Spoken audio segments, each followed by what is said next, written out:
મુદ્દાને લઈને વિવાદ સર્જાયો છે। જો કે વધુ એક મહત્વપૂર્ણ સમાચાર, રાજ્યની પાલિકાના બાકી વીજ બિલનો મુદ્દો પણ વિધાનસભામાં ગુંજ્યો। ભાજપના ધારાસભ્ય હાર્દિક પટેલે સવાલ કર્યા।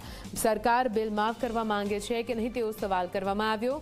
કેબિનેટ મંત્રી ઋષિકેશ પટેલે જવાબ આપ્યો છે।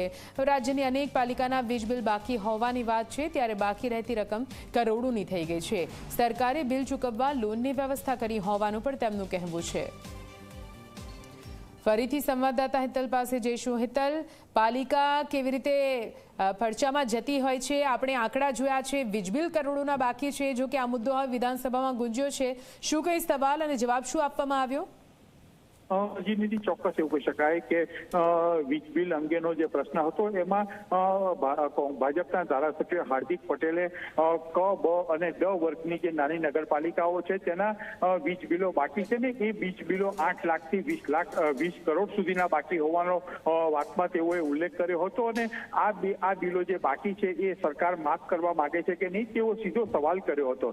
તેના જવાબમાં મંત્રી ઋષિકેશ પટેલે સ્પષ્ટ કીધું હતું કે નાની નગરપાલિકા છે એના વીજ બિલો લાંબા સમયથી ભરાયા નથી અને તેના કરોડો રૂપિયા હવે થઈ ચૂક્યા છે।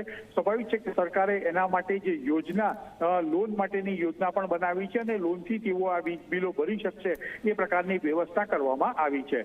સાથે તેઓએ આ બિલો ભવિષ્યમાં ઘટી શકે એટલા માટે 50 કેપ્ટિવ પાવર સુધી સોલર જે પ્રોજેક્ટ છે એને હાથ ધરવામાં આવ્યો હોવાની વાતનો પણ ઉલ્લેખ કર્યો હતો। એટલે ક્યાંક ને ક્યાંક સીધી રીતે જોવા જઈએ તો આ જે નાની નગરપાલિકાઓના વીજ બિલો કરોડો રૂપિયાના બાકી છે તેને માફ કરવાની સરકારની કોઈ યોજના નથી એવો આડકતરો સીધો ઇશારો પણ મંત્રીએ આપ્યો છે।